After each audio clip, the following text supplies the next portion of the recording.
But the early decision round is a yield strategy for the school and potentially an admission strategy for the first choice university that the parent agrees to pay for the student. And the early action is because you're ready to apply, you have a couple of first choices, and it's sure fun to get good news in December. Definitely. So what are our responsibilities aside from pretty much everything else you know about us? You know, we inspire kids to become the next best version of themselves. We really think that whether you're going back to your parents' alma mater, your passport country, or flying to 5 different countries all over the world, the process really could inspire you and also have some sort of self-discovery as you go through the process. We're going to provide timely and accurate information, particularly when it comes to deadlines. This is incredibly important for world kids, but also for US kids. Don't pay attention necessarily to the deadlines you read on websites because NITO has internal deadlines that we have to use because of our South American calendar. If you have a deadline on February 1st, your deadline's not February 1st, it's December 1st, because we have to process your application before you leave for vacation, okay? And we... Like our office is closed. Yeah, like the whole, and we'll get to some representation of what deadlines really mean, but it's really, really important. If you look at that deadline and you're like, okay, well, it's January 15th, so apply to the UK, so I'm cool. No, it's not, and it's actually, there's a lot of advantages to doing stuff early because NITO's tough. Exams come, you know, IB mock exams start going towards, you know, December, even November. So if you play by our deadlines and our rules, we'll guide you through the process with less stress. If you try and do it like the rest of the world does it, or in particular some countries like the UK does it, you're not only going to lose the advantage of applying early, but you're also going to get caught out because Mr. Lally is not going to help you nearly as much on January 14th as I would on October 14th. Okay? Also, we have to report academic and disciplinary data. Now, this is very different for the US than it is for other world systems. So, just in a nutshell, what I have to report is only if you've been convicted of a felony. That's usually in the country, that's what it says. Now, in my career, I haven't yet had a kid actually be convicted of a felony, a couple misdemeanors, but felony, no. So for world university systems, they're pretty much like, don't tell us unless it's like really bad, right? But the US is a little different on that note. US is interested in both academic and disciplinary infractions. The disciplinary stuff, you might imagine of, you know, getting caught at a school dance, doing something you're not supposed to, that's against school rules, etc., etc. We actually have to report that. It's our school policy, and I will just check a box, and we'll need to explain it. That happens a lot, as you can imagine. Teenagers make some wacky choices that don't represent who they are and their future success. And to be quite honest, colleges, if the students write a statement like, I got it, that was my fault, here's what I learned from it, and they can actually get past that commonly, which is kind of nice. That's not the deal breaker. What is an academic infraction. Academic dishonesty is completely not tolerated, like ever, ever, ever. It'll be a game changer for anybody that has that on their record at NITO. Okay, that's cheating, that's plagiarism, etc. Don't go there. Guide but not guaranteed, so that's important. We do our best to get you towards lists of universities that are well within your range. We don't like students to reach too high or also to go below what we think is an appropriate match for that student's academic ability. We like that match to go across not only personality, which we talked about a lot tonight, personal choice and fit, but also academically speaking, does that institution fit with that student's goals? So we guide but don't guarantee. So I always say there's no guarantee in university admissions, but Australia comes close, and so I'll say that again. Guaranteed entrance score countries are nice, especially for non-Australian passport holders. So guide but not guaranteed. Number 5, do no harm. We really do our best to make everyone have an even playing field. IB predicted grades are starting to come out for some students that need it for World University System. We have done the best practices at NITO that all of our peer institutions at international schools around the world and all the best universities, or all the best Private schools in the United States do similarly. They don't show specific predicted grades for students at the guidance level unless you need to see them. Predicted grades are really a burden on students, and that's not a burden you want to take on unless you're going to a university system that requires you to take on said burden. It's not something that you do because you're just curious, because you just want to see. It's all very, very strategic. Now, obviously, anyone who's had the predicted grades chat with me thus far knows that I say the same thing to every kid, which is if your teacher opens up that can of worms and just wants to give their predicted grades to everyone, that's their thing, that's their class, that's their course, they can do that. It's a very different ethical obligation that the guidance department has versus what an individual teacher can do. And actually, your son or daughter might find out every single predicted grade they've had because all of their teachers give it to them and that's just the way they are. But some teachers are very nervous about this and like to do it in different ways, particularly if they feel like the grade might be demotivating or do something else to the student. So we do with the best practice, basically from the guidance office, you don't show it unless you need it. Because it's a strategic choice, if Miss Heather sees something that she needs to show you based on your predicted grades, she will absolutely do that. But because the rest of the world can be very, very specific in terms of what grades you need, we like to say, we don't show it unless you need it. And then basically we'll submit all of your official school documents. On that note, there's going to be a bunch of you that email both Ms. Heather and I that say, hey, you didn't send my SAT scores to this university. Remember, we're not in charge of that, so we can't do that for you. But then also on top of that, either IB scores or transcripts. We pretty much do that all the time, and the university might not have ticked that box that said they received it, but we sent it. So, we'll always respond politely to those nasty emails when people write them being like, you told me you were going to do that. You didn't do it. I know you didn't do it. We did do it. Like so far, I don't think in my whole career I've forgotten about a kid. Like I've never not submitted something. And it's always the university that has lost it, that has forgot it, that has the little thing at the bottom of the email. If you receive this email and you've already sent your transcript, please disregard it. It's like down at the bottom, right? And you didn't read that, you sent me a nasty email saying, why did you do this? Right? So let's just avoid all that, right? And just assume that we do our job. If we told you we would submit the documents, we submit the documents. Mistakes happen, but it's very, very rare. Like I said before, in my career, I have yet to forget to send a transcript to a school. We just don't do that.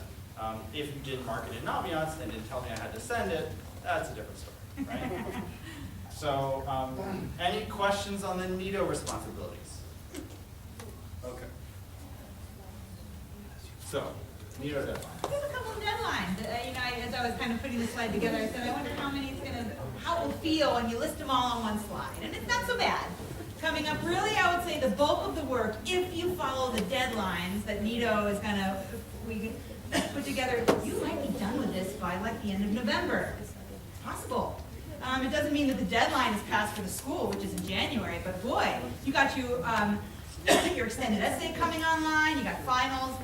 The overlap between all these processes is brutal, and we are trying to help spread it out so that everything gets the attention it deserves.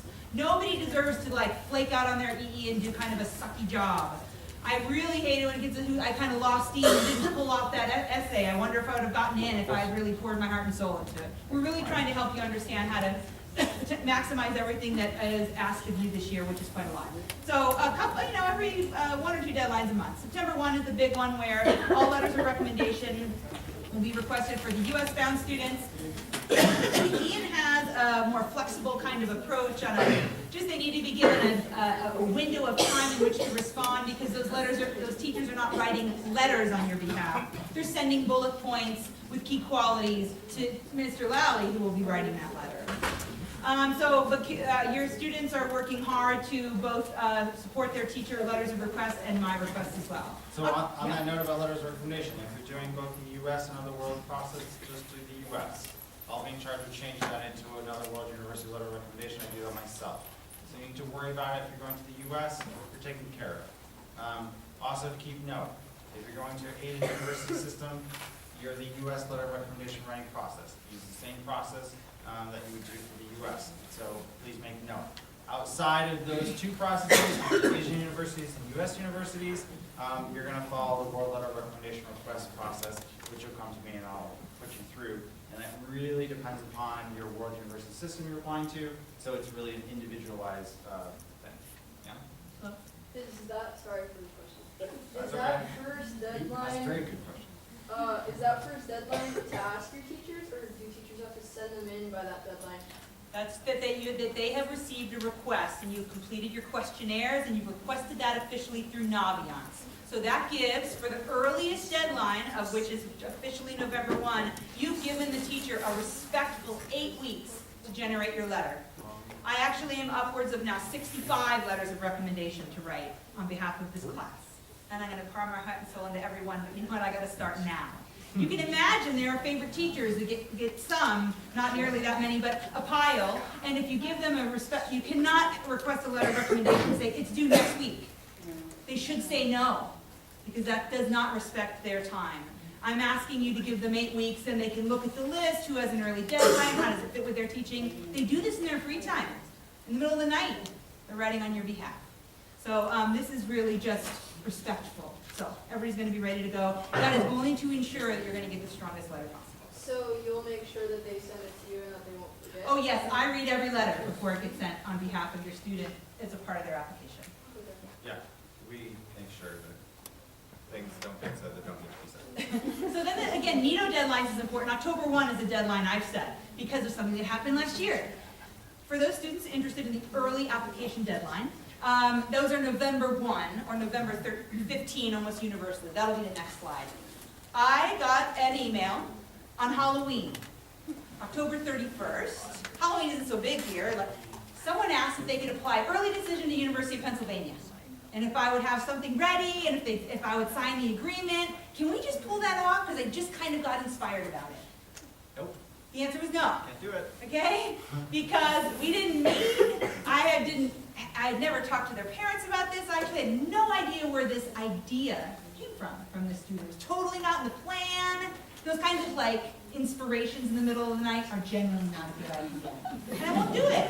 So I need to know actually a full month in advance, because that helps me understand that everyone has done the heavy lifting about what applying early decision means. Then I can make sure that I am going to help you prepare the strongest application possible. Because I need to do that a month in advance. Right. And for 15 for Yeah, you, Follow-up question, so then Sure. you'll meet with the parents after October 1? you bet. Mhm. We That's just schedule that with you? That's right.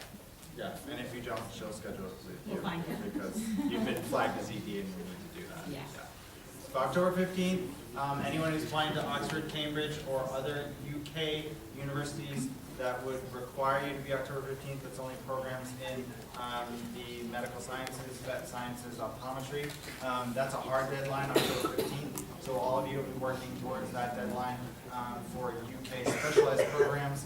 But also anybody in other university systems, especially those applying to Holland or other world university systems which are advantaged to apply early, I'm going to push you to apply early. Remember, we're trying to get you through the NITO calendar. The NITO calendar is full first semester of all kinds of stuff. I don't know if you've noticed, but we actually don't have a full month of school until March. So with Week Without Walls, with Spirit Week, with exams coming up in November, we try and guide you through the NITO process. So follow along with what we've set up, because we're really trying to help you out more than anything. Another internal deadline, which is based on experience from just one cohort last year, there's going to be an internal deadline of when you believe, and you can tell me that your list is complete. And your students have been working on this since last year, from the junior interview through the winter break, and now actively on a daily basis through all of their work being engaged in either the class study hall or other independent work with us. The reason is because this is just about a month before school shuts down. We're out of here, right? So we need to make sure that all your applications can be prepared, documents organized. I need the support of so many people to get everything going that in addition to finals and things of which the counseling office is responsible for so many other administrative functions, that I need to make sure like I'm wrapping up 113 of you before I go, right? And so again, last year, and this also helps, I think, resist the temptation. Like literally, I think I had a student who, I don't know, on like December 8th, he's like, oh, I added like 6 more schools because I just got a little nervous. and I'm not sure where I want to go, and my parents really wanted these 5. We're not going to do that because you're not going to any of those universities. You don't want to, you haven't done any research, there's no reason you need to spend the $80 per application, and we're not going to do that. So this is just, again, a best practices deadline so that everybody in advance is feeling calm and organized, and we're executing a month in advance before the end of school so that nobody needs to either come to the office in a panic, nor do we need to respond to in that way as well. And giving me 2 weeks notice for additional award universities. This is super important, especially if we're applying to Asian universities. You know, you can't just show up in middle of February and say, I want 20 packets sent to these universities. I need 2 weeks notice to know for additional world universities after this date. Obviously, if you come in, you're like, hey, mister, I've been thinking of applying to Melbourne. Can I do that? I'll be like, okay, well, you can come in next week, and we'll get you an appointment, you can do your application, we're good to go. Some world university systems are easier to just throw on and do than others. And I'll help you through that process and guide you through that process. But just so everyone's aware, the US process is definitely not one of those systems. Also, Asian universities are not one of those systems either. Largely speaking, every other country in the world has different rounds, soft deadlines, hard deadlines. Come see me if you have questions. But that's why I am super flexible about that. It's not because I'm somehow more flexible than Ms. Heather. It's because I'm a year-round guy, right? I also help the kids that are still applying to university now, right? Who've already graduated, they're taking a gap year, they're doing other things. My European people who need to do social year where they go and help people as part of their country passport need. So I'm a year-round guy, so I don't stop. But I do need a little bit of notice, especially if I'm going to create packets and packets of data for you. But if you're just going to do one online application, yeah, it's going to take me a little bit just to fit you in. But that's why I can afford to be more flexible. It's because our system is year-round versus the U.S., which, like I said before, it's that one train idea. Everyone has to be on that same train. You're all going towards the same place. You're all using the same process. The world university system is so diverse, and it really depends on the individual family and kid. So that's why I have to be a year-round guy. Okay. Well, last slide, you can see that the U.S. is done at the new year. I mean, this is like, you can see the end. So the hard deadlines that exist out in the world, is next slide, are these. So I encourage, I will continue to let kids know when registration deadlines are coming for various tests. These tests are offered every month. ACT, SAT through the College Board, and TOEFL is offered more than that. You can always visit these sites to do your registration, retrieve your scores, and find when registration deadlines are. And then you can see through 4 through 6, early action or early decision deadlines are either November 1 or November 15th. That's it. USA Early Decision 2, more and more schools are creating a second opportunity for students to bind. Why? You might have gotten declined from your first round early, and they're interested in getting a bind and a yield second time around. It's amazing. I think this is the way that it's going to go. There's just going to be the series of binding agreements. I feel like there's going to be like one a month. There is a regular decision deadline though for your kids, that's mostly what we know, and that's January 1 or January 15. Like, that's it. So US bound students are going to be done, and I hope that everybody's done, can walk out of here before the summer break and truly be done. I can't say that always happens, but that's my goal. But definitely there are kids who spend Christmas and the many first weeks of their break doing applications without my help, and I feel terrible. Actually, it makes me feel super uncomfortable. So this is where we're going to go with those deadlines. Slow. Will you send our transcripts after the deadline? Yes, yes. How many days after typically will you send them? So she's like totally on to all the details. So you will submit your applications before semester 1 grades have been posted and generated, and posted for credit and posted for GPA recalculation. All universities, regardless of deadline, except for the early schools, you will have gotten in, but they still require it. I do need to submit what's called a mid-year report on your behalf. Ms. Ale is the one who absolutely drives the entire report card assessment process through PowerSchool.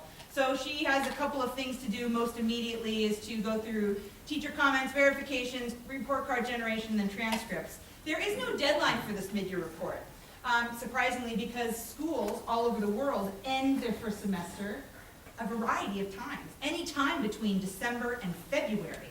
High school could complete what is considered their first term. I would say if there is a deadline, a US university would expect a transcript on your behalf by the end of February, and they can still consider your application. However, wherever I am, I don't know, the first week of January, I can log on to Naviance, do my work from wherever I am in the world, and spend a couple of days generating all this business. From wherever you are in the world, you can see through your Naviance account what I have done. And it will say mid-year report submitted, you'll take a deep breath, it'll have a big fat green check mark, and off you go.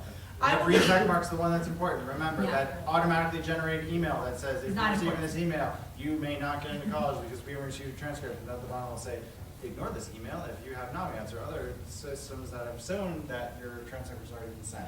Remember, read those emails completely because they can be very scary on the front end. Super They mean scary. absolutely nothing on the back end.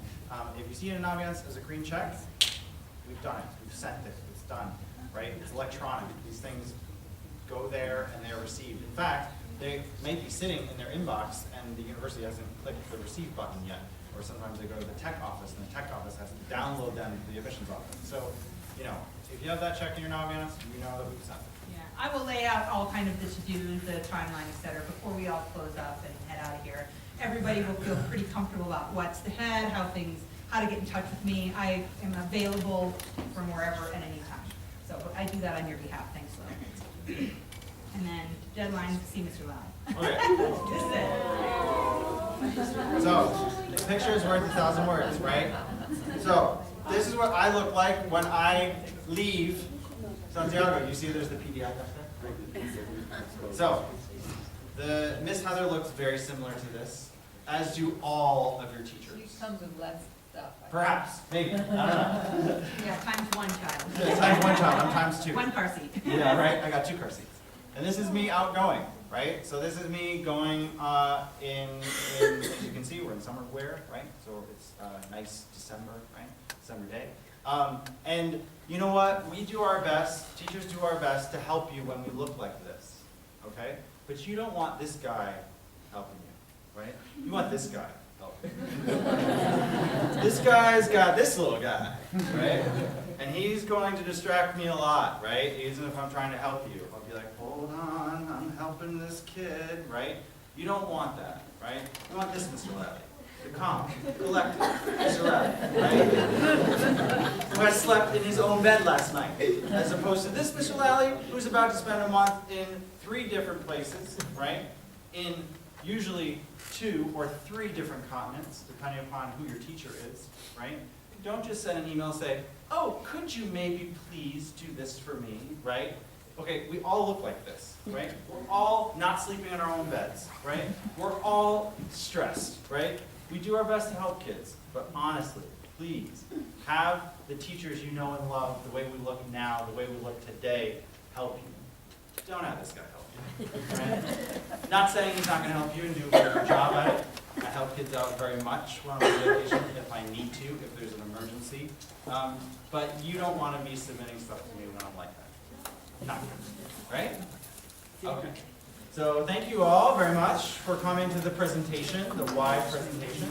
We're going to split up into our respective regions. So World University people will come back with me, we'll ask them questions, and the US people will stay up here. For World University people, please, if you have some burning questions, we're going to run through, and I know it's very individualized, but if you could limit it to 2 or 3 so we can make sure that everyone gets their questions answered, that would be very helpful. Particularly if we have a lot of people in our region, you know, so I got a lot of Canadians this time, or I've got a lot of Australians this time, please be respectful of other people when they ask questions. Thank you very much for coming.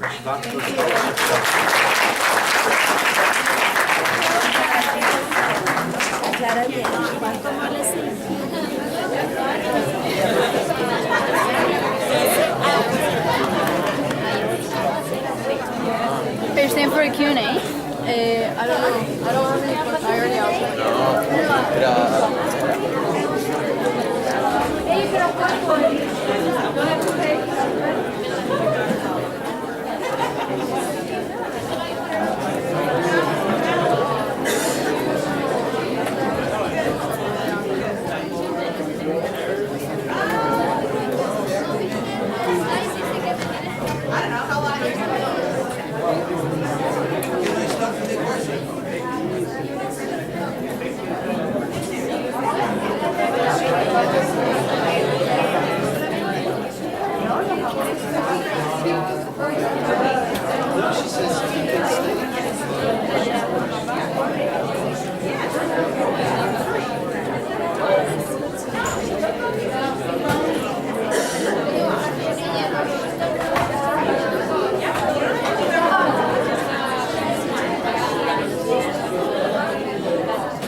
They send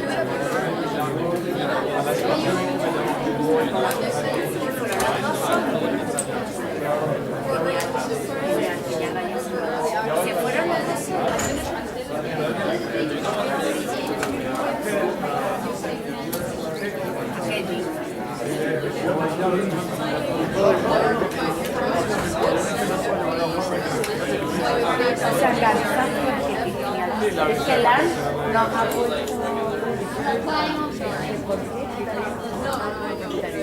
Pues porque no, es que digo pues porque como van a casa y hablan.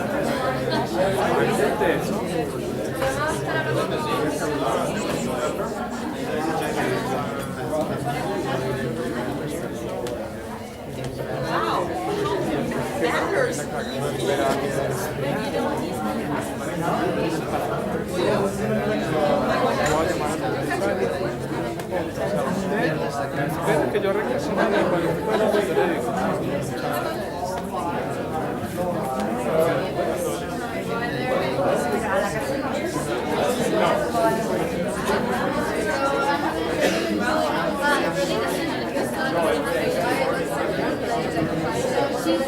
Pues she said that you just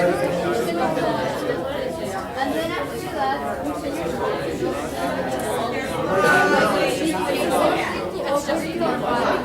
wait, it's just what was it first? My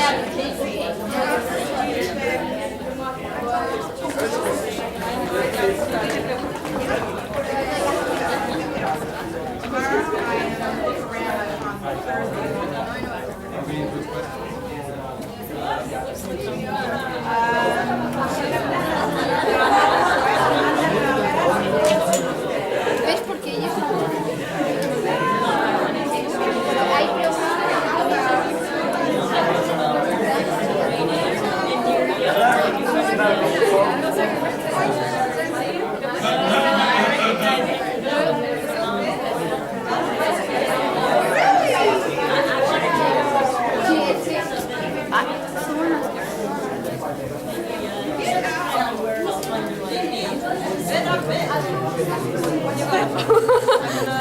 ¿Quieres que te lleve a la casa? Ah, no.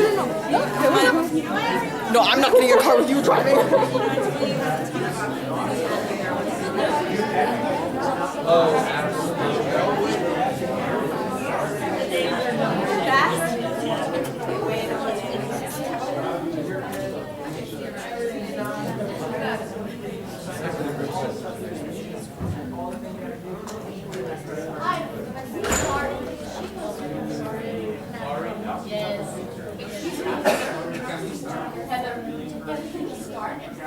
Oh, I'm sorry, we started? Oh, I'm so sorry, I thought, okay. Forgive me, I thought that, thank you. I don't know what, I don't know, I thought we were kind of hanging about. Please, let's start, let's turn off the lights so we're not in the dark, forgive me. I like sleeping. Please, excuse me, I don't know what I was thinking about. So how can I help? Sir? When they stop.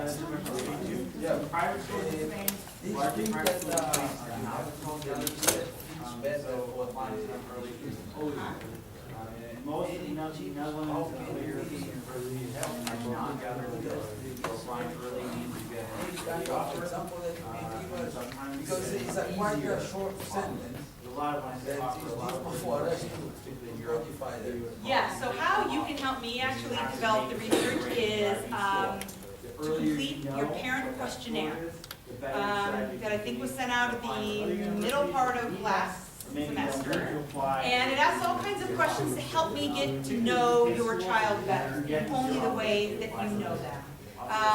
In what ways are you proud of their successes? In what ways have they been challenged, and how have they evolved from that? In what kind of environment do they thrive academically, socially, in terms of their choices, etc.? That helps me nuance what it is they tell me and things like that. So it helps me if you have been to a university that either is in your experience, in your travels, that we can, discuss it. You actually all have access to Naviance, but I'm not sure how many parents use it.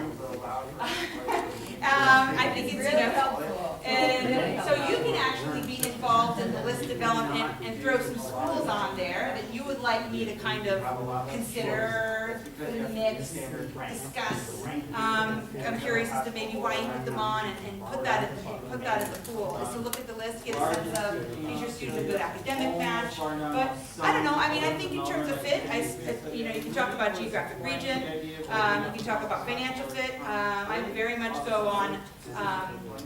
Sometimes kids are very focused on program and their in particular programmatic interests, but I also am interested in learning styles. The kids are thriving in NITO and in a Harkness discussion, and they're telling me they want to go to a school with primarily like 300 to 500 kids in a lecture-oriented class. I'd be curious to know why it is in my husband's school. So those are some parameters that I go to with About Fit, asking them legitimate questions, trying to figure out what is it about their life at NITO that informs this next choice. I sometimes think the choice of college is like totally not contextualized in what's working for you now. What's not working for you now? Can your kid articulate that? Do you have a sense of comments their teachers have been giving them in the past? Do you notice some pattern at home? And you say, wow, you're telling me this, but yet you're talking about this institution. Those don't seem like a good match. Have those conversations with your kid to kind of dive further into About Fit. Right, so if you're an international student and you're going to Australia, Admission or really increase the chance of their other, being. Statistically, for the most selective You have a institutions, lot yes. more So let's take an institution like an Ivy League school that has a single-digit admissions rate, right? It's almost astronomical to think about. How can an institution like Stanford admit 4% of its And you applicants? worry about one idea of Australia, is amazing. So that sounds, we call those wild card schools, we don't even call that a reach. We just actually don't know, we don't really know how and why Stanford chooses who they do because everyone is so wildly qualified. If you apply early to Stanford or early to an Ivy League institution, statistically that rate of admission might go up to something like 12, or sometimes maybe like 20. And that sounds like gigantic comparatively, but it's still, the odds are super massively small to get into that institution. So actually, yes, there is on paper. However, it's only for those students who are wildly qualified. The early pool are generally of applicants who are ready. With the transcript, your quarter one grades matter. I must submit quarter one grades on your behalf to an early institution. So like in a few weeks, your grades need to be exactly where they need to be. Your testing needs to basically be done. No more tests in November and December. You have the score that you need now. Your letters of recommendation need to be ready, meaning you don't need to cultivate any further relationships with the letter that you want.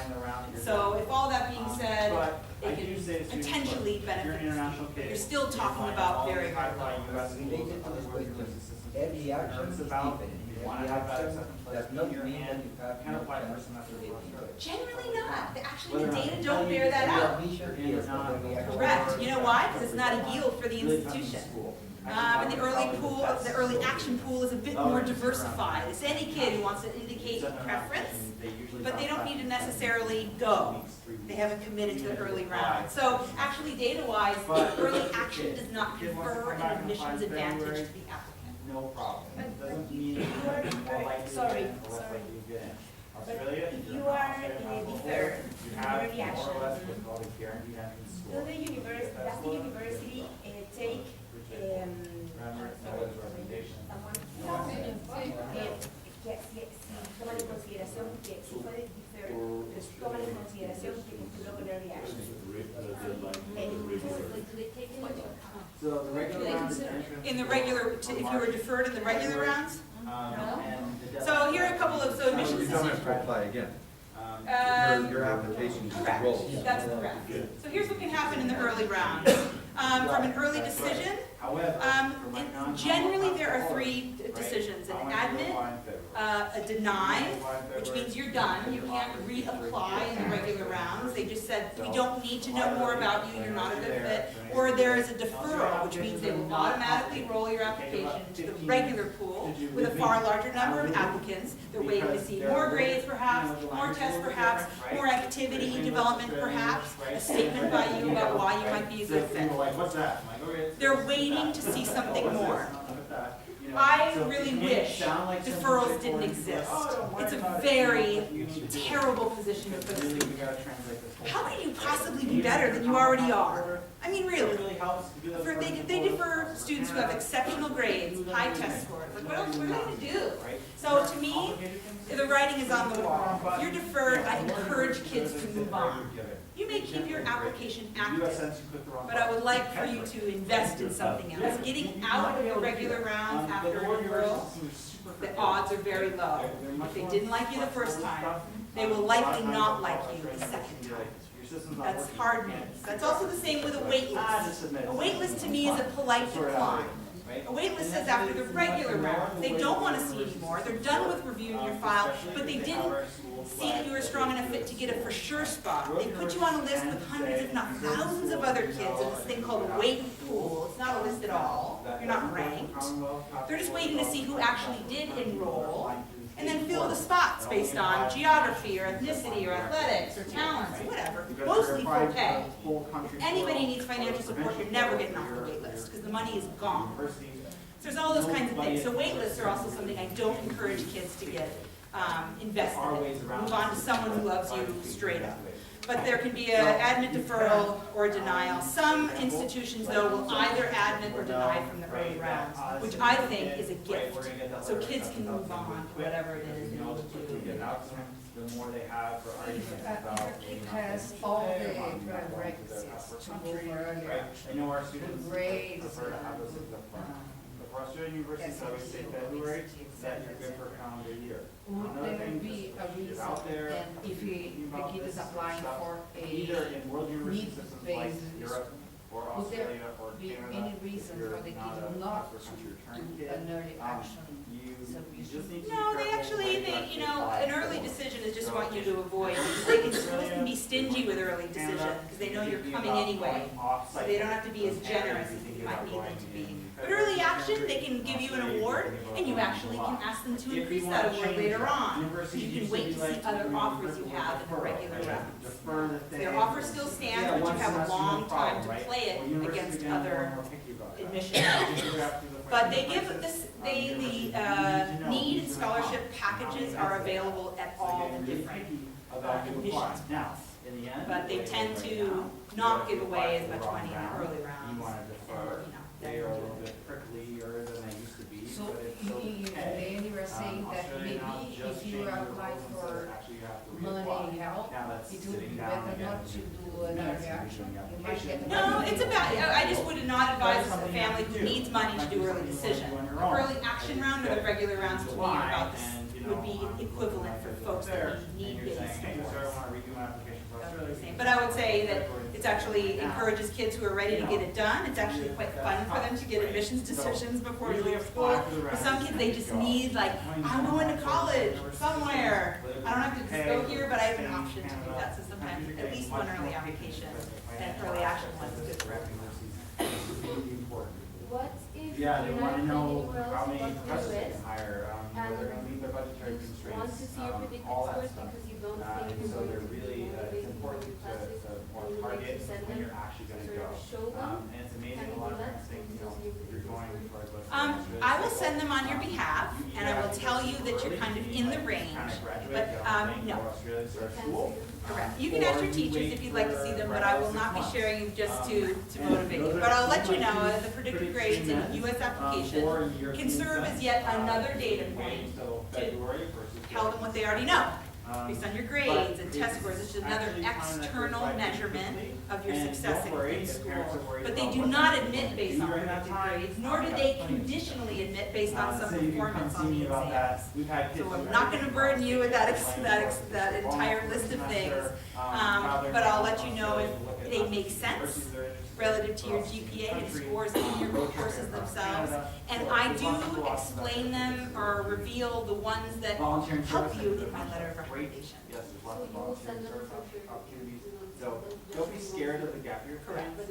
A lot of kids at Nido kind of. If they help you, back if off they don't know. That was my question, whether you were gonna send them even if they were bad. No. Typically with like US candidates, we focus on like ACT and getting good grades and like being part of things. So, I don't know. Yeah, For me no. personally, I don't focus on the IB. I get good grades for my GPA, but no, I don't worry about taking the IB exams. But if you're gonna send our test scores. And it depends with international, domestic. I worked in an Ivy school for the whole time in the US and never submitted predicted scores on behalf of students. Ever, domestically. International students sometimes are required because again, it helps them gather information about English language proficiency and other things. It helps them actually predicted grades sometimes help schools understand the grading systems in a college. Do they inflate grades? Does a student who's maybe getting a strong grade in a class and a weak grade in this, they're just trying to make sense of it. But it can be a slightly different policy for domestic versus international kids. Yes, question also on financial aid, because it was very clear that our main responsibility is paying. So, are there any standard dates, or this varies by university? And also, if there's anything else we need to kind of prepare in advance?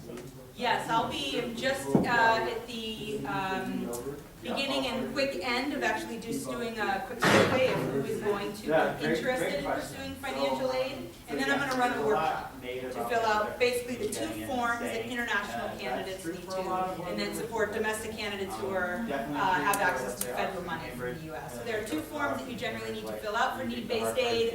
The deadlines usually match admissions deadlines, those are usually the same. Also documents you'll need to prepare for all international students are something's called a certification of finances. They're interested, some schools that do not, first of all, I'm working with your kids now, helping them understand the vast majority of schools do not give aid to international students, period, per policy. I need to help them understand they should not apply to Boston University if you need money, international people, they don't give it out. A couple of merit awards here and there, but I don't think that's a reason to necessarily go through the struggle of doing that. So that being said, for many universities, those who even aren't paying doing the aid piece, every international candidate will need to produce a certification of finances. Most colleges actually want you to prove you can pay for it before they accept you. 100% demand. International means if you got a resident. A non-US passport or a green card holder. The government. Oh, okay, but if you're a US passport. You can enter Oh, the, that's fine, even if you're not a resident. that's correct. Oh, okay. That is it, right? But I will be running a workshop because sometimes the, Then help you fill out the forms that you need to do, and international finances can be more complicated than domestic ones. It's very hard for you to predict how a university will evaluate your need, which may be different from the time of your walk, so we'll be doing that shortly, well ahead of any every deadline. world university, Yes, including ma'am. every system possible, Canada, UK, the Netherlands, Australia, New Zealand, staying Yeah. for art. And they also usually have mandatory cutoffs for international students. If you do not make, if you fail X amount of classes, they can actually take your student visa. You can either do that, or you probably will receive your scores before your applications are due. They usually return them to about 17 days to your account online. So you can peek at them, but you'll have to send them pretty promptly. But you'll have to send them if they're required either way. So you could decide either way. You could decide, again, at the last minute, send your scores. I'm generally kind of a send your scores early person because of the snafus of the testing industry this year. There have been a pretty massive delay in score reporting, and you don't want to do anything to delay the evaluation of your application. So waiting until the deadline to actually order those scores, meet your scores are not going to arrive in a prompt fashion. And they say, You have to you know, submit I went to all class, your like, test my scores first or- 2 weeks, and I And thought, all like, your no one trials else in for my like school, the like, it ACT, was for empty example, you classes, just submit right? your best. It's And- totally and school those kids specific, that sad they to saw say, that like many were things, every um, US university can so like have their own show up policy based for on the testing. classes, right? I would say the most elite institutions require everything. But just so Why? you They know, want the story. we do They not want to have see how to- you've progressed. Actually, they do believe that requiring students to submit everything Never failed out. advantages those students who generally aren't white or affluent, who maybe could have pursued test prep opportunities that are very expensive, and then they therefore can take the test many times and then hide weaker scores. They believe that actually asking kids to submit all scores is somehow more leveling, more transparent. So I would say the most elite institutions want to see everything. Other institutions allow you to do something called score choice, where you cannot handpick a section per test, but pick an entire test date together, and then maybe not report another one. But in my experience, kids have good test sections across a series of dates. So you have to submit all of them anyway, because your highest English section might be here, your highest reading section might be here, and you want the college to be able to make the best score for you. But you have to read the fine print for each school. And then when you say submit all test scores, do you mean just like SATs and ACTs, or also like English, like TOEFL? That's usually within any particular group of students. I've advised to choose one or the other, the SAT or the ACT. There's no reason to prepare for both because they're wildly different and you don't have enough time, energy, or money to do that. So it's either all your SATs or all your ACTs and the best TOEFL and then your subject test scores. If you choose to do it. Does the TOEFL has to be like an official report, or can you just send it like? Same way you would actually go online to the same place where you have an account to register, you would say send scores. You pay, and they officially ship them to the institutions that you Whether or not it's actually Same going to make a program. big deal out of it. Remember, each thing is its own category. Education, See how it operates in terms of the deadlines. When should they could the change course significantly. be taken? I would, by the application deadline, it needs to be sent. I would indicate because NITO, this is something NITO kids do well at generally. The goal is to get more than 100. Most institutions have a minimum of 80, and NITO kids kind of knock it out of the park. Do it now. This is like the last thing you want to worry about in October or November when you're in the thick of everything else. So some kids took it over the winter break, take it any upcoming Saturday. For the TOEFL, the sooner the better. I don't think kids need to prepare. They need to understand what the format is.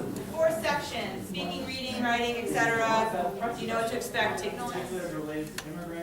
For myself and a lot of other students, I know that SAT subject test day is October 1st. However, we have to let you know what early applications we're doing also by for the November 1st deadline.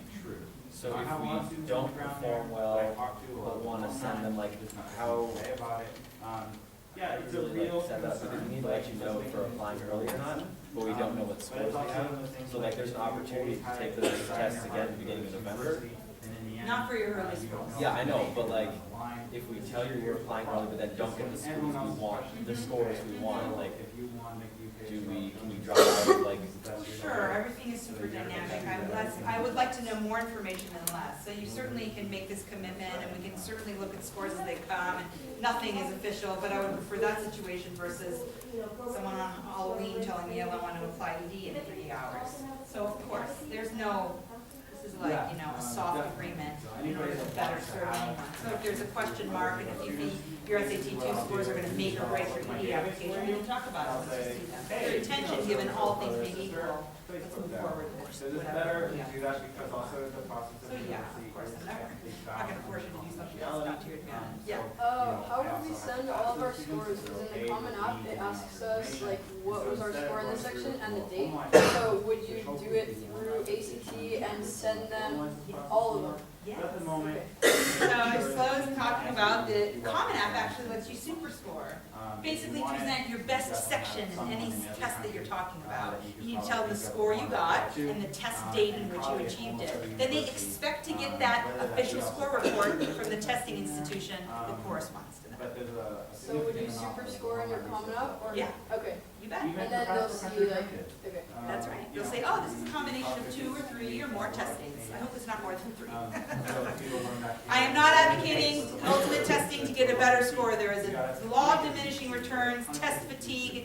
3 should be totally enough. I hope kids can get what they need after 2. The common application study groups that you were talking about, when are those going to start? Have you started already? Like, should I ask? Because it's much more likely, honestly, that it's Facebook. Yes, I need to. We are rolling these out. Kids who were in the university seminar have obviously been the ones who have been able to do this a bit more conveniently as after the first 2 weeks of school. There's a university seminar that some students, based on their schedule, were able to fit in to complete college applications if they so chose. This was an elective course that we're piloting this year. Correct. So then we work with kids who are in a study hall, and then some kids don't, and so we're ultimately reaching out to all these different groups of kids to roll them out. And I'm going to have you doing workshops during flex time to get everybody up to speed. And you'll be seeing now weekly updates from me about where everybody should be, no matter where they are, either in class, in a study hall, seeing me on their own, whatever it is. So everybody can share. So within this next week, Yes. he should have been in. He'll be totally up to speed about what he needs to do next. So everyone's going to have different students. So I'll be reaching out to everybody, and then everybody can kind of feel like whatever track that they're on, everybody, you know, Common App should be done shortly, and all the everybody will be on. It's the ups and downs of the university process, dependent upon what the aspects are. Last year we had Taking when I'm doing the IB. you know, this year might be big again, you know. It's all based on universities like grades IB, up to which now. are popular right now, Oh, Nevada, really popular the right rest now. of this year, and once they get in, pending that they keep up that GPA, obviously. Yeah, I just, the No one AP in this exams, group is alone. None of my AP, board members, advanced placement, because that's the. we don't, yeah, we don't do those here. are applying to schools So the that IB they is don't equivalent to the apply AP. You know, we got 3 or Oh, okay. 4, Just we got wanted to- So your student will be entering the GPA that was calculated based on the second semester junior scores. So they will be presenting that transcript with 3 years of scores. I will submit a mid-year transcript on their behalf to semester 1 grades, and then upon graduation, I send a final. The U.S. admissions is hard and fast.